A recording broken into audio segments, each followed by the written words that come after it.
Hi, it's Chef Rick, and today I'm making a chicken katsu curry. First thing we're going to start with here is a salad dressing. This chicken katsu curry is probably known and loved most as something you get in Wagamama's, and they recently released their recipe, which is pretty much what we're going to base everything today off. What I am making here is the Wagamama salad dressing. So we're going to start with some ginger, which we peel and grate. There's the ginger. And garlic,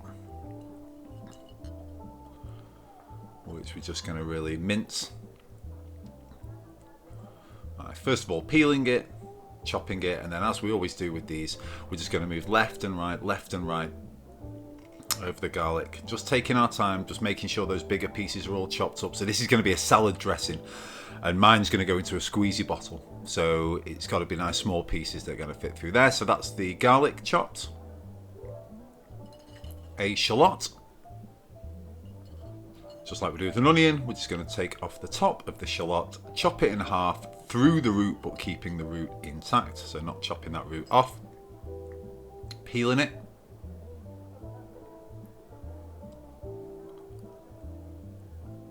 and then chopping down through the shallot all the way through to the chopping board, but not going to the very back of it, just like we do with the onions. That's going to stop us crying. It's going to keep everything together and combined. See, just like that. And then we chop down against the grain, and we're going to get smaller pieces of shallot, which, well, you'll see in a moment, we are then going to chop that even finer using the same technique that we do with the with garlic, by just working left and right, bringing the pieces back to the middle, scraping them down off the edge of the knife, left, right, back and forth. Just take your time. Like I said earlier, this is going to go into a squeezy bottle. You might not keep yours in a squeezy bottle, but it is still a salad dressing, so you kind of want the pieces to be as small as possible.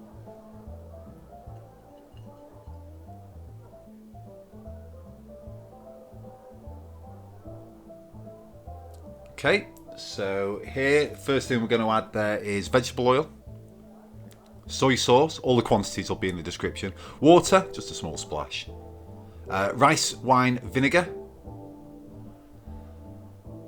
tomato ketchup, that's our homemade ketchup, which I'll link above. That's the minced ginger, garlic, and the shallot.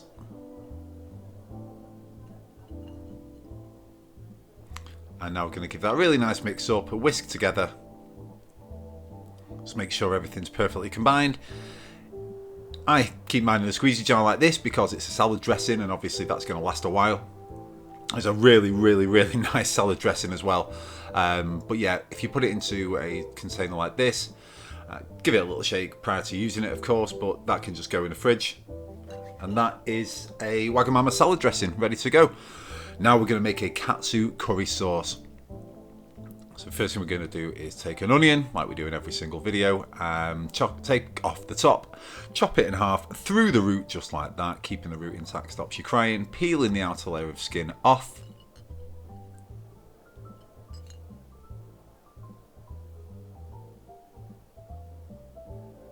And there's your onion ready to work with.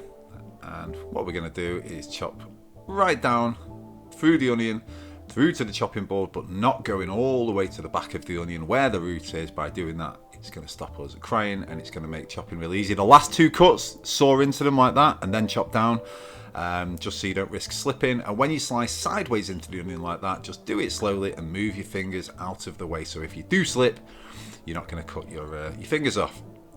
Now you chop down into the onion, and that is how you chop an onion.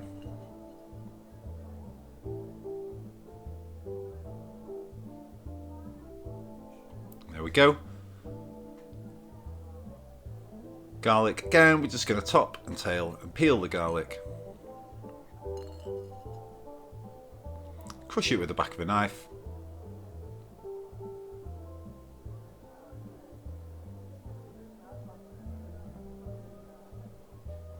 And now, just like we did earlier, we're going to just chop left and right, continually scraping the garlic that sticks to the knife back onto the chopping board, bringing it all back to the middle again, and then just working left and right, left and right. All it takes is time, and you'll get really, really perfectly lovely chopped garlic.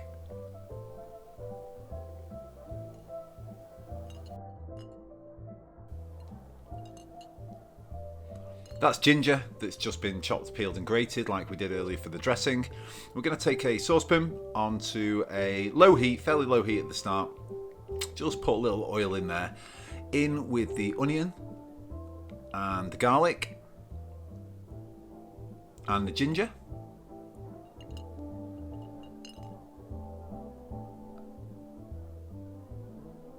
And all we're looking to do is get this all nice and softened at this point, get it all softened together. You don't want to really fry it or get any colour on there, you just want it to soften nicely. This will take you about 10 minutes. Again, control the heat, you want it low to medium.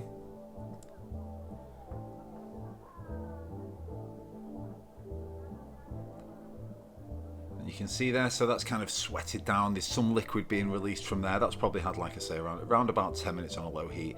Into there goes some turmeric, chili powder. I use hot chili powder there. That's just because how we like it in our house. In Wagamama, then they would use a mild chili powder there. But again, you can customize this as much as you like, but I like it hot, so I'm using hot chili powder. The actual flavour is the same, except there's a bit more heat in mine, which is how I like it. So you mix that together. This is very, very dry at this point, and all the aromas are coming off those dry spices that you put in there. They've soaked up all of the liquid that was coming out of the onion and the ginger and the garlic.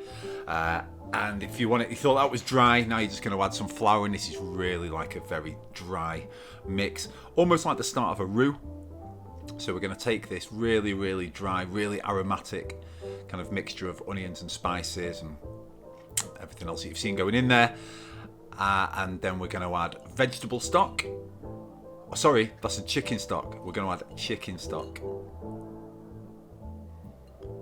and mix it around, and you'll see that it will start to combine.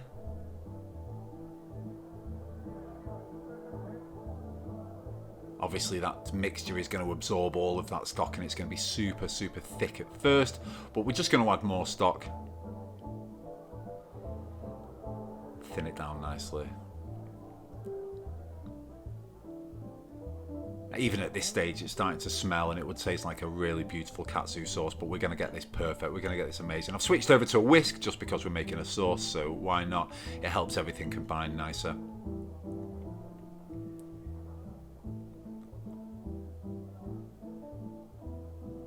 That is pretty much the base for a katsu. Now what we're going to add is coconut milk.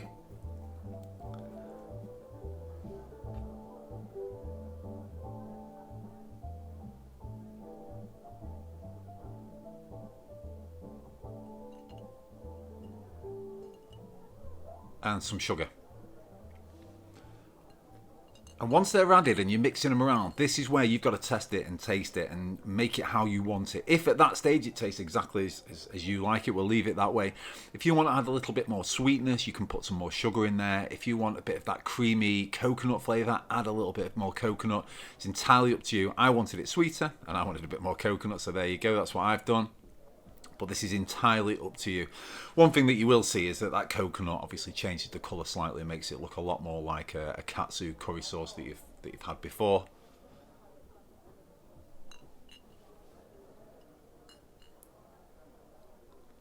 And I love it nice and sweet and spicy, like you knew with my hot curry powder, and obviously putting the sugar in there. But it's gorgeous. It's absolutely amazing sauce, this one. Take it off the heat. That sauce is now done, perfect, ready to serve.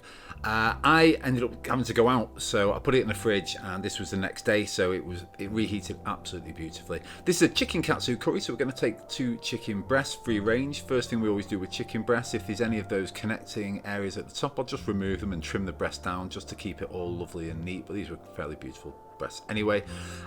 In the restaurant, what they will do is you get half a chicken breast.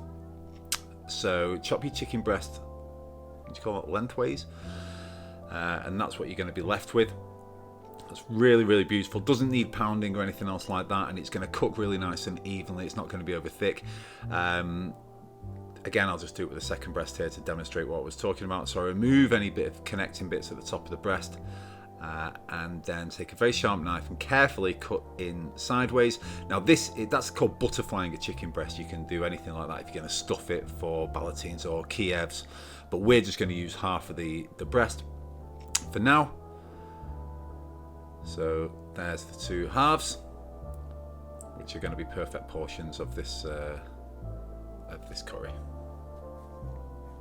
Panko breadcrumbs, we're now just getting to our frying station. So the first one is panko breadcrumbs. You can get those in any supermarket. Egg wash, so that's just going to be 2 eggs, which we're going to whisk together.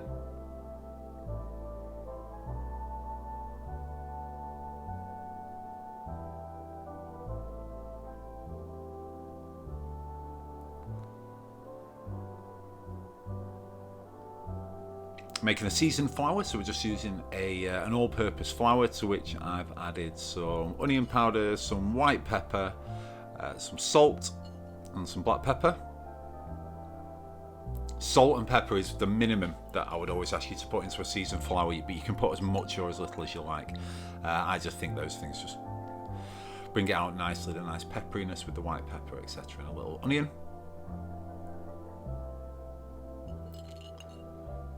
Mix that all around, and here's where we prep the chicken. So the first thing we're going to do is dredge the chicken in flour. That's the seasoned flour, of course. Then into the egg wash.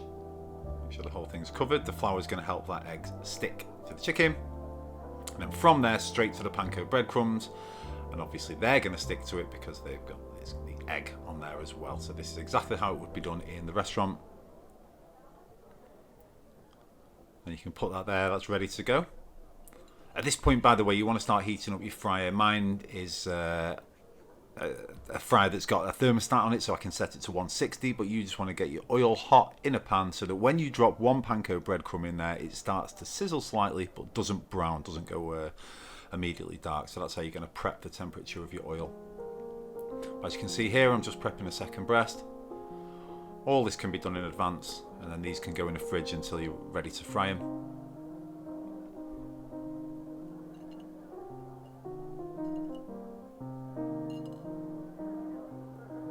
There you go, so there's the chicken breast ready to fry. Oil at 160, carefully lowering your first one of these. If you're shallow frying in a frying pan, you just do them one side at a time. These take no more than 10 minutes. Again, if you've got your oil at the right temperature, you'll see that it hasn't just gone violent immediately and just completely gone black and cooked. This is the ideal temperature to have these at. And I would use the colour on the outside to guide me as to whether these are done or not. So like I say, probably about 10 to 12 minutes until they look like that, which is a very obvious thing to say, that look, you can see that they look perfect, but you can see that the chicken underneath is lovely and bright white. You can tell from the outside that they haven't burnt. They smell beautiful, and there you go. So there's the chicken. We'll do it as they do in the restaurants. We'll serve it this way, so we're just going to chop it into strips. Again, as soon as you take that first cut, you'll see immediately that the chicken inside is beautiful and perfect and cooked. And that's how we'll chop down into one of the breasts. Carefully put that and take it to your plate. So simply serve like this. They spread theirs out ever so slightly, and then we get the white rice on top. Again, as I've said in previous videos, I am not the best at cooking rice, so I just use these boil in a bag rice. I will get better at that, but the rice goes over the chicken. Do it as neat as you can, but once the sauce comes on, it's not going to really matter. And then your hot katsu curry sauce. Just drizzle it over the top. You'll be tempted to put 10 ladles on. Don't let people go back for more if they want some. But yeah, that's the sauce. A mixed leaf salad. Just a very easy mixed leaf salad. On with some of the Wagamama salad dressing. That is a chicken katsu curry at home with fresh salad on the side and Wagamama's dressing. It's everyone's favourite. It's absolutely beautiful. Like I say, I like mine nice and spicy. customize it however you want. Use a mild chili powder, mild curry powder if you want, and use as much or as little sugar or coconut milk as you like. But at the end of the day, it's absolutely good. So I really hope you enjoy it. I hope you like watching the video. I hope you make it at home. Thank you so much for watching, and I'll see you on the next one.